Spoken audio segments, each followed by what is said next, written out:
محترم بزرگ و عزیز دوستو،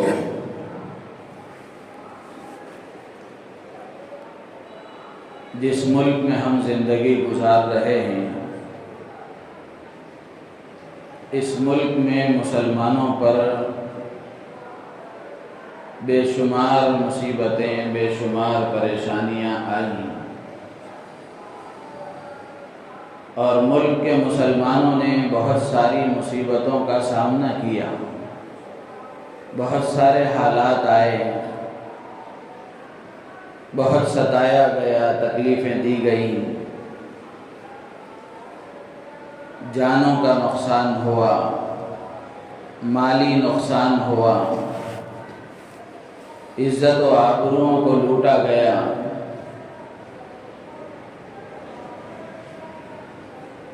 تو بہت ساری تکلیفیں اس ملک میں مسلمانوں کو دی گئی اور ملک کے مسلمانوں نے ہر طرح کی مصیبتوں کو، تکلیفوں کو برداشت کیا، لیکن ہندوستان کی تاریخ میں سب سے بڑا المناک حادثہ جو پیش آیا وہ بابری مسجد کی شہادت کا تھا۔ اللہ کے گھر کو منہدم کیا گیا اور اللہ کے گھر کو گرایا گیا۔ یہ ہندوستان کی تاریخ کا ایک سیاہ باب ہے اور ایک کالا دھبا ہے جو زندگی بھر یاد رکھا جائے گا،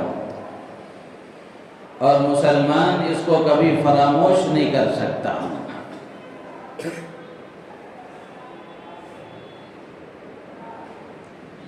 اس جگہ پر جہاں برسہ برس اللہ کے لیے سجدے کیے گئے، برسہ برس نمازیں پڑھی گئیں، برسہ برس اللہ کے کلام کی تلاوت ہوئی اور اللہ کی عبادت کی گئی، اس جگہ پر سپریم کورٹ کے فیصلے کے مطابق وہ جگہ ہمارے برادران وطن کو دے دی گئی۔ اب اس جگہ پر ایک مندر تعمیر ہو رہا ہے۔ مسلمانوں نے سپریم کورٹ کے فیصلے کا احترام کرتے ہوئے اس کو قبول کر لیا، لیکن آج بھی ہمارا ایمان اور یقین ہے، اور آج بھی ہمارا یہ یقین ہے کہ وہ جگہ جس وقت وہاں مسجد بنائی گئی، اس وقت سے لے کر آج تک بھی وہ مسجد ہی کی جگہ ہے اور قیامت تک بھی وہ مسجد ہی کی جگہ رہے گی۔ اس لیے کہ مسجد کی یہ حیثیت ہے کہ ایک مرتبہ کسی جگہ کو مسجد کے لیے وقف کر دیا جاتا ہے تو اس کے بعد سے لے کر قیامت تک وہ جگہ مسجد کے لیے طے ہو جاتی ہے۔ اور سپریم کورٹ کے فیصلے میں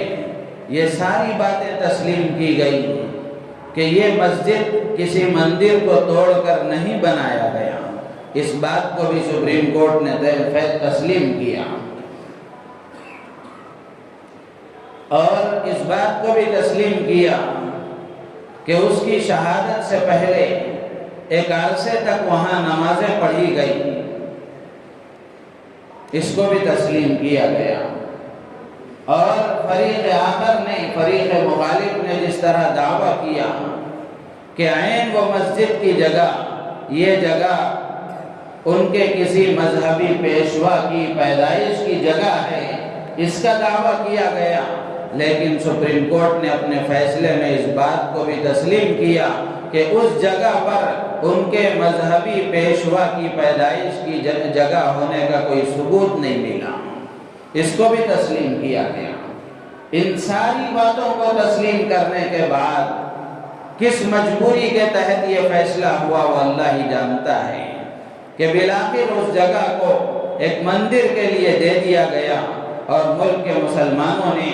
ملک میں امن برقرار رکھنے کے لیے اور ملک میں بھائی چارگی اور یکجہتی کو برقرار رکھنے کے لیے سپریم کورٹ کے فیصلے کا احترام کرتے ہوئے اس کو قبول کر لیا۔ میرے عزیز و دوست و بزرگوں، اب 22 جنوری کو اس کا افتتاح ہونے والا ہے، اور اس کے افتتاح سے پہلے مختلف قسم کی اپیلیں ملک کے باشندوں سے کی جا رہی ہیں، اور اس کے لیے لمبے چوڑے انتظامات کیے جا رہے ہیں، وہ مجھ سے زیادہ سوشل میڈیا کے ذریعے سے آپ حضرات جانتے ہیں۔ اس سے متعلق جو ضروری پیغام ہے وہ آخر میں عرض کروں گا۔ اس تناظر میں جو عرض کرنے کی بات ہے وہ یہ کہ مسجدیں جو ہوتی ہیں اسلام میں ان کی بڑی اہمیت اور عظمت ہے، اس لیے کہ مسجد وہ مقام ہے جہاں اللہ کا ذکر کیا جاتا ہے، اللہ کی عبادت کی جاتی ہے، اللہ کی بندگی کی جاتی ہے، اللہ کے کلام کی تلاوت کی جاتی ہے۔ ظاہر سی بات ہے کہ جس جگہ اللہ کو یاد کیا جائے، جس جگہ اللہ کی عبادت کی جائے، جس جگہ بندگی کے سجدے ادا کیے جائیں، جس جگہ اللہ کو پکارا جائے، جس سرزمین پر بندہ اللہ کے سامنے اپنا سر جھکا کر اپنی عاجزی کا اور اپنی کشم پرسی کا اظہار کرتا ہو، اس جگہ سے بڑھ کر دنیا میں کوئی اور جگہ کیا ہو سکتی ہے؟ اسی لیے لکھا ہے جس طرح انسانوں کے نصیب ہوتے ہیں، انسانوں کا مقدر ہوتا ہے، اسی طریقے سے زمین کے ٹکڑوں کا بھی نصیب ہوتا ہے۔ زمین کے ہر حصے کو یہ شرف حاصل نہیں ہے کہ وہاں اللہ کا گھر تعمیر ہو، بلکہ زمین کے جس حصے پر، زمین کے جس ٹکڑے پر اللہ کا گھر تعمیر ہوتا ہے، مسجد تعمیر ہوتی ہے، وہ حصہ زمین کے دوسرے حصوں پر فخر کرتا ہے۔ اور کیوں نہ فخر کریں کہ اس ٹکڑے کی نسبت اللہ کی طرف ہو جاتی ہے، اس کو اللہ کا گھر کہا جاتا ہے اور اس کی نسبت اللہ کی طرف کر دی جاتی ہے۔ تو اس سے اندازہ لگائیں کہ مسجدوں کی کتنی اہمیت ہے اور اس کی کتنی عظمت ہے۔ اسی لیے اللہ تبارک و تعالی نے مساجد کی تعمیر کا کام انبیاء کرام علیہ السلام سے لیا ہے۔ مساجد کی تعمیر کا کام اللہ تبارک و تعالی نے حضرات انبیاء کرام علیہ السلام سے لیا ہے۔ حضرت ابراہیم علیہ السلام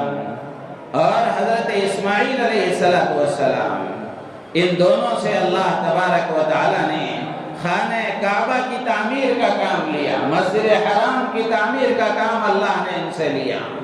اور قرآن پاک میں اللہ تبارک و تعالی نے اس کو بیان فرمایا، وَإِذْ يَرْفَعُ إِبْرَاهِيمُ الْقَوَاعِدَ مِنَ الْبَيْتِ وَإِسْمَاعِيلُ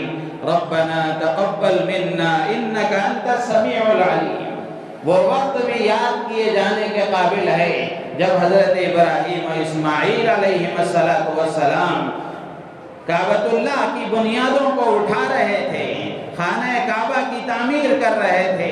اور جب خانہ کعبہ کی تعمیر سے وہ فارغ ہو گئے تو اس وقت انہوں نے اللہ کی بارگاہ میں دعا کی، ربنا تقبل منا انک انت السمیع العلیم، کہ اے پروردگار جس فضل سے، جس کرم سے تو نے یہ شرف ہمیں عطا فرمایا، تیرے گھر کی تعمیر کی خدمت تو نے ہمارے حوالے فرمائی، اے اللہ تیرے اس حکم کی تعمیر مکمل ہوئی، ہم نے تیرے گھر کو تعمیر کر دیا، اس خدمت کو اپنی بارگاہ میں ہماری طرف سے قبول فرما، ربنا تقبل منا انک انت السمیع العلیم۔ اسی طریقے سے حضرت سلیمان علیہ السلام کے ذریعے سے اللہ تبارک و تعالی نے مسجد اقصی کی تعمیر فرمائی، بیت المقدس کی اللہ تبارک و تعالی نے حضرت سلیمان علیہ السلام کے ذریعے تعمیر فرمائی۔ اور اسی طریقے سے تاریخ میں لکھا ہے کہ جب حضور اکرم صلی اللہ تعالی علیہ وسلم مکے سے ہجرت کر کے مدینہ تشریف لائے تو آپ نے سب سے پہلے مدینہ منورہ میں مسجد نبوی کی بنیاد رکھی، اس کی تعمیر فرمائی،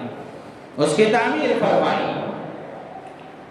صرف تعمیر ہی نہیں بلکہ صحابہ کرام رضوان اللہ تعالی علیہم اجمعین کے ساتھ اس کی تعمیر میں بنفس نفیس بذات خود اللہ کے نبی بھی اس میں شریک رہے۔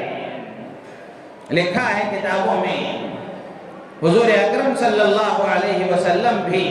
صحابہ کے ساتھ ساتھ پتھر اٹھا کر لاتے تھے اور مسجد نبوی کی دیواریں تیار ہوتی تھیں۔ صحابہ کرام رضوان اللہ تعالی علیہم اجمعین نے گزارش کی کہ اے اللہ کے نبی آپ زحمت نہ فرمائیں، آپ تکلیف نہ اٹھائیں، ہم خادم حاضر ہیں، ہم یہ کام کر لیں گے۔ میرے عزیز و دوست و بزرگوں، اللہ کے نبی علیہ السلام نے ارشاد فرمایا کہ اے میرے صحابہ، جس طرح اجر و ثواب کے تم محتاج ہو اسی طرح میں بھی محتاج ہوں۔ جس طرح اجر و ثواب کی تمہیں ضرورت ہے اسی طرح اجر و ثواب کی مجھے بھی ضرورت ہے، لہذا اللہ کے گھر کی تعمیر میں سعادت مندی کو حاصل کرنے کے لیے، خوش نصیبی اور خوش بختی کو حاصل کرنے کے لیے، اس سعادت کو اپنے حصے میں لینے کے لیے میں بھی اس میں شریک رہوں گا، میں بھی اس میں شریک رہوں گا۔ تو میرے عزیز و دوست و بزرگوں، اس سے اندازہ لگائیں کہ مسجدیں کتنی اہمیت کی حامل ہیں اور اللہ کے ہاں مسجدوں کا کیا مقام ہے۔ اور مسجدوں کی تاریخ کوئی نئی تاریخ نہیں ہے بلکہ مسجدوں کی تاریخ بہت پرانی ہے۔ کائنات کی سب سے پہلی مسجد جو بنائی گئی وہ خانہ کعبہ اور مسجد حرام ہے، اسی کے بعد ساری آبادی شروع ہوئی،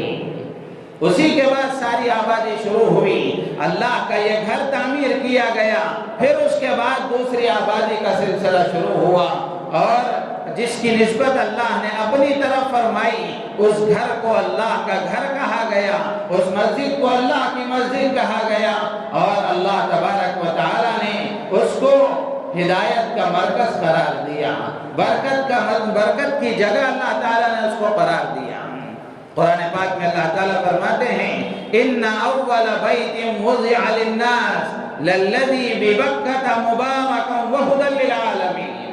اللہ تعالیٰ فرماتے ہیں سب سے پہلا گھر زمین میں جو تعمیر کیا گیا وہ مکے میں ہے، اور اللہ تبارک و تعالیٰ نے اس کو برکت کا مقام بنایا ہے، برکت کی جگہ بنایا ہے اور ہدایت کا مرکز بنایا ہے۔ یہ سب سے پہلی تعمیر ہے مسجد کی، اور یہ سب سے پہلا گھر ہے اللہ کا جو تعمیر کیا گیا۔ حضرت ابو ذر غفاری رضی اللہ تعالیٰ عنہ ایک مرتبہ انہوں نے اللہ کے نبی علیہ السلام سے سوال کیا کہ اللہ کے نبی کون سی مسجد سب سے پہلے زمین میں بنائی گئی، سب سے پہلی مسجد کون سی ہے جو زمین پر بنائی گئی؟ تو اللہ کے نبی علیہ السلام نے فرمایا کہ مسجد حرام ہے، خانہ کعبہ ہے، جو سب سے پہلے اللہ کا یہ گھر تعمیر کیا گیا۔ پھر اس کے بعد کون سی بنائی گئی؟ تو اللہ کے نبی علیہ السلام نے فرمایا کہ اس کے بعد میں مسجد اقصی بنائی گئی، مسجد اقصی بنائی گئی۔ تو میرے عزیز و دوست و بزرگوں، مسجدوں کی تاریخ کا سلسلہ بہت پرانا ہے، اور یہ بات بھی یاد رکھنے کی ہے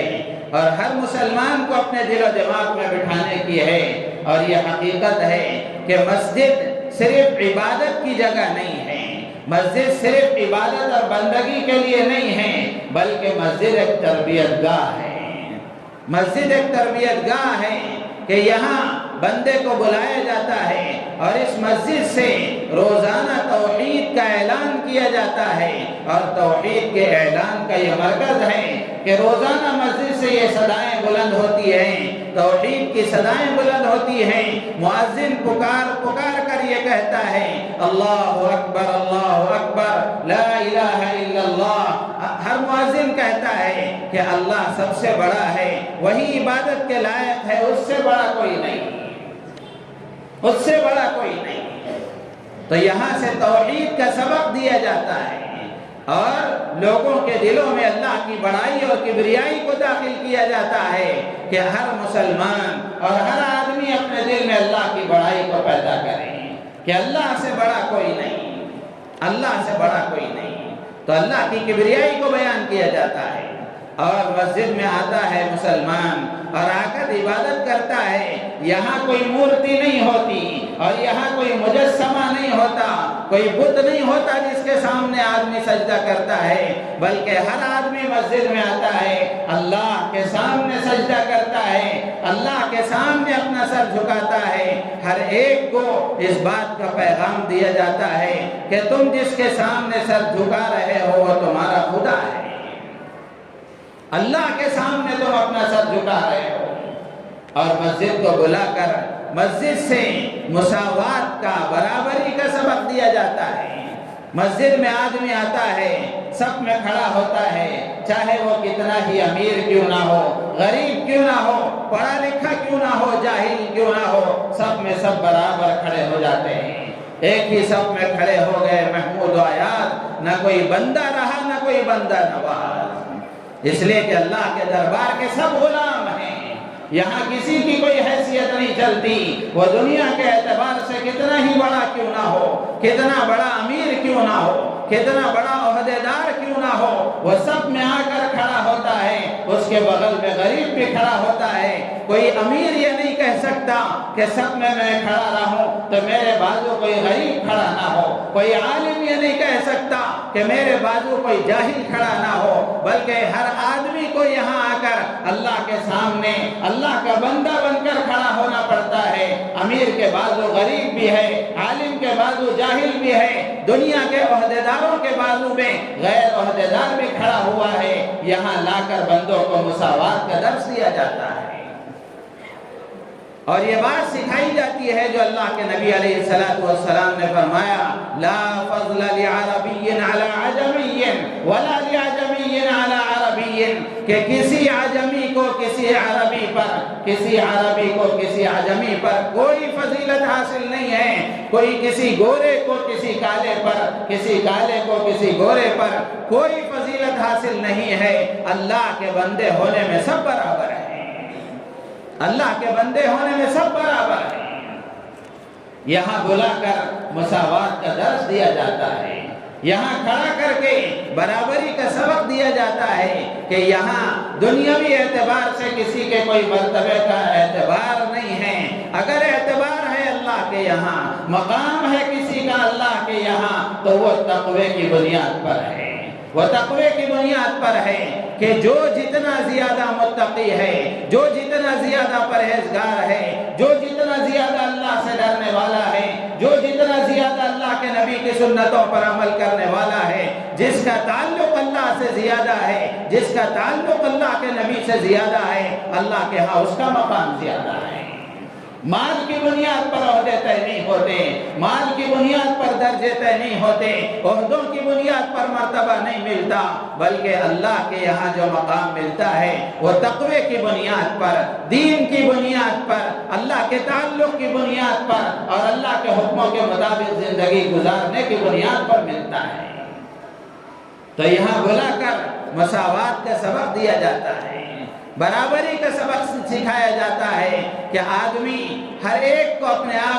آپ کو بڑا نہ سمجھے، بلکہ اللہ کے بندے سب برابر ہیں، اللہ کے بندے ہونے میں سب برابر ہیں، کسی کو کوئی فضیلت حاصل نہیں ہے۔ ہاں فضیلت ملتی ہے تو وہ تقوی کی بنیاد پر ملتی ہے۔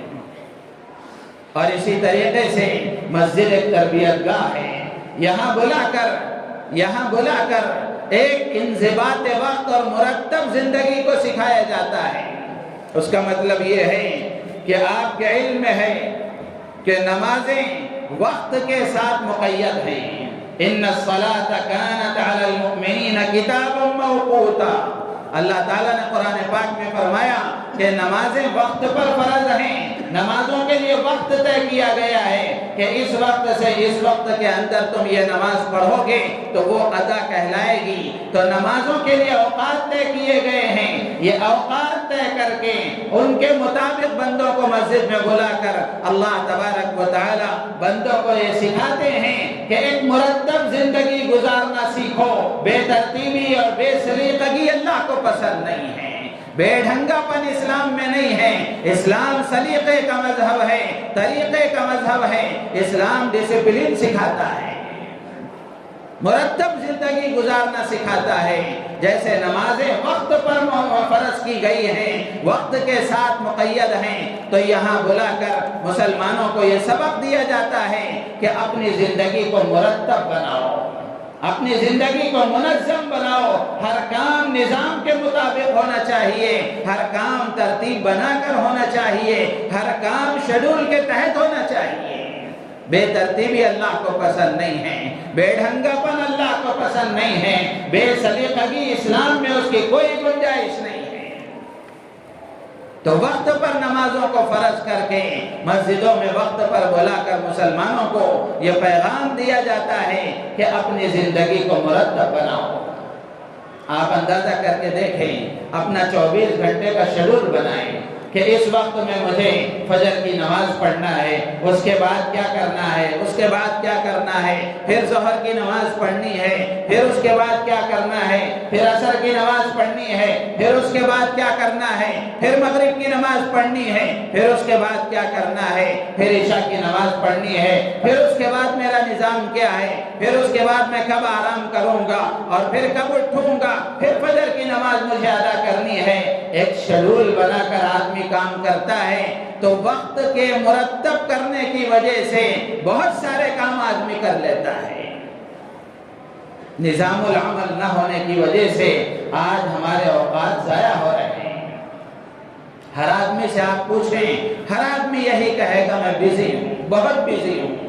لیکن آپ اس کا وقت تلاش کریں گے، اس سے پوچھیں گے آپ کہ فجر کے بعد سے لے کر رات کو سونے تک آپ کا کیا نظام ہے، آپ کیا کیا کرتے ہیں تو بتائیں۔ آپ اس کا نظام معلوم کریں گے تو 2-4 گھنٹے آپ کو ایسے ملیں گے جو وہ روزانہ ضائع کر رہا ہے، روزانہ بیکار کر رہا ہے، موبائل کی چکر میں بیکار کر رہا ہے، بیکار ادھر ادھر کی گفتگو میں بیکار کر رہا ہے، دوستوں کی محفلوں میں بیکار کر رہا ہے، ادھر ادھر کی غیبتوں میں بیکار کر رہا ہے، ادھر ادھر کی فالتو باتوں میں بیکار کر رہا ہے۔ لیکن کام کے لیے اس کو کہا جائے تو وہ کہے گا میں بیزی ہوں۔ تو اسی لیے مسجدوں میں بلا کر نمازوں کو اوقات کے ساتھ مقید کر کے اللہ تبارک و تعالی مسلمانوں کو مرتب زندگی گزارنا سکھا رہے ہیں کہ اپنی زندگی کو مرتب بناؤ، نظام العمل طے کرو۔ ہر آدمی یہ طے کرے کہ مجھے 24 گھنٹے کس طرح گزارنے ہیں، مجھے 24 گھنٹے کس طرح گزارنے ہیں۔ اگر آدمی نظام العمل بنا کر کام کرے گا، اللہ کی ذات عالی سے امید ہے کہ تھوڑے وقت میں وہ بہت کام کر لے گا۔ کمانے کے لیے وقت طے ہو، حلال مال کے حاصل کرنے کے لیے وقت طے ہو، اور اسی طریقے سے اللہ کی عبادت کے لیے وقت طے ہو کہ نمازوں کے ساتھ ایسا وقت ہو کہ جس میں فرائض کا بھی اہتمام ہو، سنتوں کا بھی اہتمام ہو، نوافل کا بھی اہتمام ہو، اور نمازوں کے بعد اللہ سے دعا کا بھی اہتمام ہو۔ بہت سارے لوگوں کو ہم دیکھتے ہیں اور میں نے اپنی آنکھوں سے دیکھا ہے، جیسے ہی سلام پھیرتے ہیں عصر کے بعد تسبیح کا وقت ہوتا ہے، تسبیح فاطمہ پڑھی جاتی ہے، کتنا وقت اس میں لگتا ہے؟ 4-5 منٹ بڑی مشکل سے اس میں لگتے ہیں، لیکن بہت سارے لوگوں کو دیکھا گیا جیسے ہی سلام پھیرے فوراً اٹھ کر یہاں سے چلے گئے۔ اور کیا کسی کام کے تحت گئے ہیں؟ جا کر آپ پھر نماز کے بعد باہر دیکھیں، وہ چوراہے پر باتیں کرتے ہوئے آپ کو نظر آئیں گے، چوراہے پر باتیں کرتے ہوئے آپ کو نظر آئیں گے، لیکن مسجد میں بیٹھ کر ہر فرض نماز کے بعد اللہ کے نبی علیہ السلام نے فرمایا، حضرت عرباض بن ساریہ رضی اللہ تعالیٰ عنہ اس کے راوی ہیں، فرماتے ہیں من صلی صلاۃ فلہ دعوۃ مستجابہ، کہ جو آدمی فرض نماز پڑھتا ہے، فرض نماز کے بعد اس کی ایک دعا اللہ کے ہاں قبول ہوتی ہے۔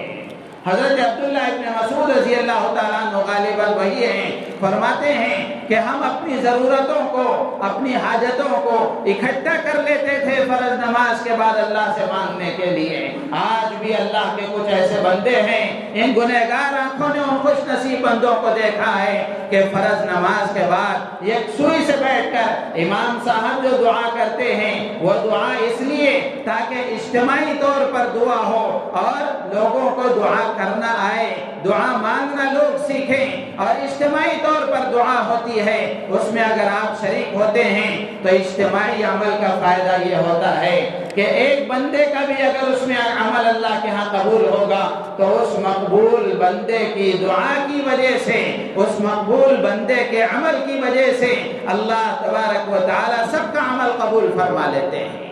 اللہ تعالیٰ ایسے نہیں ہیں کہ اس کا عمل پسند ہے تو اس کو قبول کر لیا باقی کو چھوڑ دیا۔ اللہ تعالیٰ فیاض ہے، سخی ہے، جواد ہے۔ اللہ تعالیٰ ایسا نہیں کرتے، بلکہ کوئی ایک بندہ اللہ کا اس میں مقرب ہوتا ہے، اللہ تبارک و تعالیٰ اس کی برکت سے سب کا عمل قبول فرما لیتے ہیں۔ تو اسی لیے اجتماعی دعاؤں میں شریک ہونا چاہیے، اجتماعی عمل میں شریک ہونا چاہیے، اجتماعی اعمال کا یہ فائدہ ہے۔ تو حضرت عبداللہ ابن مسعود رضی اللہ تعالیٰ عنہ فرماتے ہیں کہ ہم اپنی حاجتوں کو اکٹھا کر کے فرض نماز کے بعد اللہ کی بارگاہ میں پیش کیا کرتے تھے، اس لیے کہ وہ دعا کی قبولیت کا موقع ہے۔ اب ہر آدمی اپنے دل پر ہاتھ رکھ کر ٹھنڈے دماغ سے سوچے کہ یہ قبولیت کا موقع دن میں 5 مرتبہ میرے پاس آتا ہے، میں اس سے کتنا فائدہ اٹھاتا ہوں۔ ہر آدمی اپنے بارے میں سوچے۔ جیسے امام صاحب نے 2-4 جملے دعا کے کہہ دیے، سورت پر ہاتھ پھیر لیا اور فوراً اٹھ کر چلے گئے۔ یہ موقع ہے دعا کا۔ لوگوں سے حاجتیں بولتے بولتے نہیں تھکتے، جہاں حاجتیں پوری ہوتی ہیں اس بارگاہ میں اپنی حاجتوں کو پیش کرنے کا ہمیں خیال نہیں آتا۔ حاجتوں کا پیدا کرنے والا بھی اللہ ہے اور حاجتوں کا پورا کرنے والا بھی اللہ ہے۔ آج سے دین کا کوئی کام آزمانے کے لیے نہیں کیا جاتا، دین کا کوئی کام جانچنے کے لیے نہیں کیا جاتا، بلکہ یقین کے ساتھ اگر آدمی کرے گا اس کے اثرات دنیا میں دیکھے گا، اس کا اجر و ثواب آخرت میں اللہ اسے عطا فرمائیں گے۔ تو آپ اندازہ کر کے دیکھیں، تجربہ کر کے دیکھیں، آج سے یہ طے کریں کہ فرض نماز کے بعد 2-4-5 منٹ بیٹھ کر امام صاحب کی دعا کے مکمل ہونے کے بعد اسی دعا کو آپ آگے جاری رکھتے ہوئے 2-4 منٹ اپنی انفرادی دعا مانگیں، اپنی حاجتیں اللہ کے سامنے پیش کریں۔ کون آدمی ایسا ہے جس کی کوئی ضرورت نہ ہو؟ ہر آدمی کے ساتھ حالات ہیں، ہر آدمی پریشانیوں میں گرفتار ہے، کاروباری اعتبار سے، گھریلو اعتبار سے اور دوسرے نہ جانے کیسی کیسی پریشانیوں اور بیماریوں میں ہم سب گرفتار ہیں۔ تو ہماری ذمہ داری ہے کہ ہم ہر فرض نماز کے بعد اللہ سے دعا کریں، اپنے لیے دعا مانگیں، اپنے بیوی بچوں کے لیے دعا مانگے، ماں باپ کے لیے، بھائی بہنوں رشتہ داروں کے لیے، خاندان کے افراد کے لیے، اپنے ملک کے لیے، اپنے شہر کے لیے، پوری انسانیت اور پورے عالم اسلام کے لیے دعا مانگے۔ یہ دعا کی قبولیت کا موقع ہے۔ تو نمازوں کو بلا کر میں یہ بات عرض کر رہا تھا کہ مسجد تربیت گاہ ہے، صرف عبادت کی جگہ نہیں ہے بلکہ مسجد تربیت گاہ ہے۔ اللہ تبارک و تعالی یہاں بلا کر ایک منظم زندگی گزارنا سکھاتے ہیں۔ تو وقت کے ساتھ ہمارا کام طے ہو، اگر اس طرح ہم زندگی گزاریں گے تو اللہ کی ذات عالی سے امید ہے کہ اللہ تبارک و تعالی ہماری زندگیوں کو مرتب فرمائیں گے اور ہمارے کاموں میں خیر و برکت عطا فرمائیں گے۔ اسی طریقے سے مسجدوں کو بلا کر طہارت کا سبق دیا جاتا ہے، نظافت کا سبق دیا جاتا ہے، پاکیزگی کا سبق پڑھایا جاتا ہے۔ نماز کو آدمی آتا ہے تو باوضو ہو کر آتا ہے، اچھے کپڑے پہن کر آتا ہے، بن سور کر آتا ہے کہ اللہ کی بارگاہ میں کھڑے ہونا ہے، اللہ کے دربار میں حاضری دینا ہے۔ دنیا کا کوئی عہدیدار بلائے یا کسی فنکشن میں جانا ہو تو آدمی کتنا تیار ہوتا ہے، کپڑے بدلتا ہے، چہرہ دھوتا ہے، نہاتا ہے اور پوری طرح بن سور کر جاتا ہے۔ اللہ کا دربار اس قابل ہے کہ اللہ کے دربار میں آدمی بن سور کر آئے، اللہ نے اس کا حکم دیا ہے۔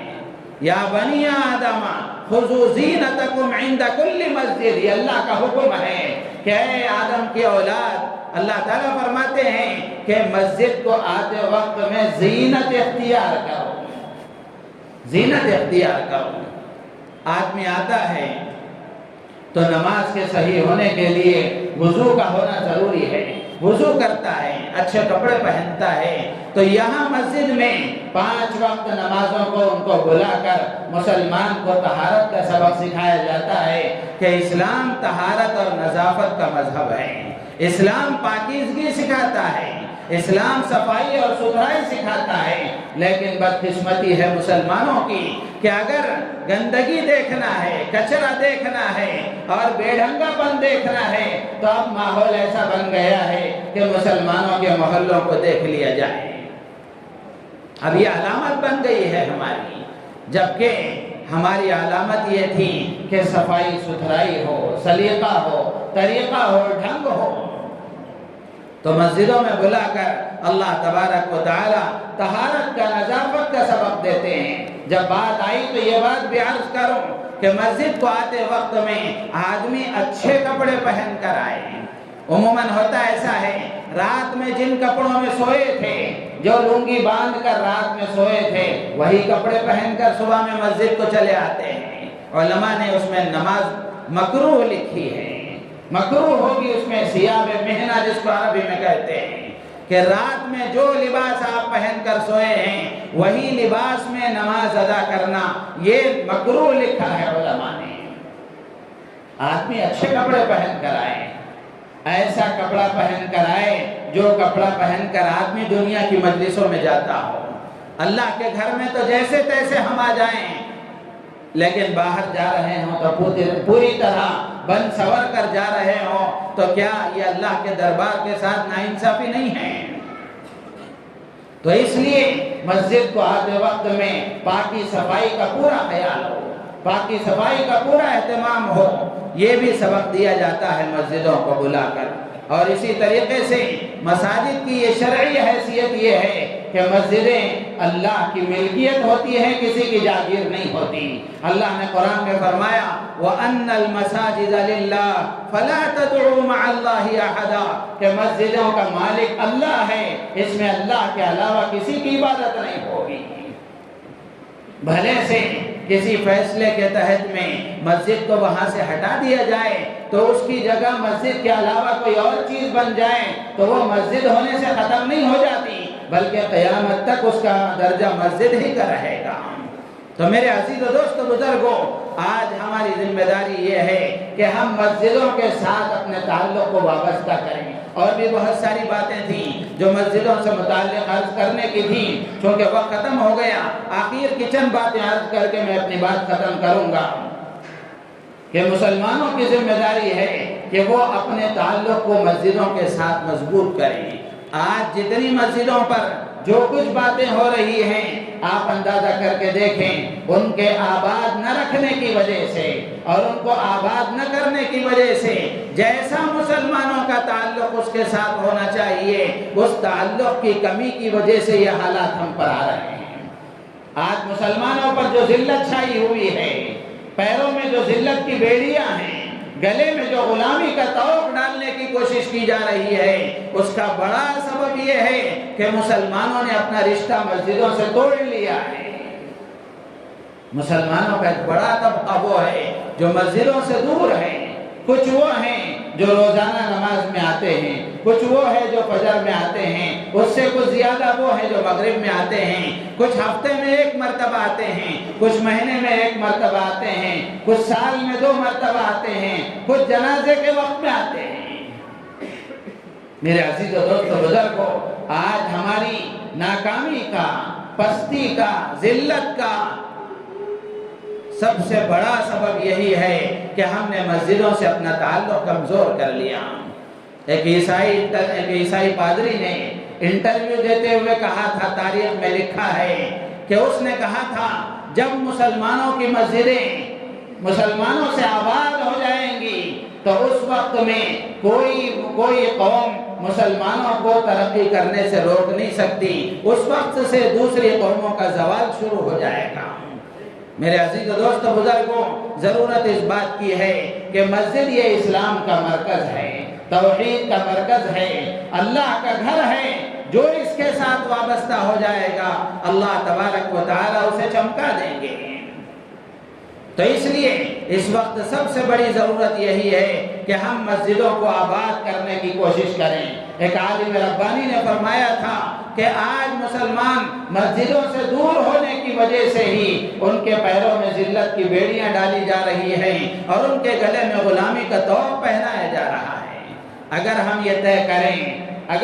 طے کریں کہ مسجدوں سے اپنا تعلق مضبوط کریں گے، نمازوں کا ہم اہتمام کریں گے اور مسجدوں کو جن مقاصد کے لیے بنایا جاتا ہے ان مقاصد کو مساجد میں زندہ کرنے کی کوشش کریں گے، تو پھر اللہ کی ذات عالی سے امید ہے کہ اللہ تبارک و تعالی اس پستی اور ذلت کو رفعت اور بلندی سے بدل دیں گے، پھر حالات بدل جائیں گے، حالات دوسرے ہو جائیں گے۔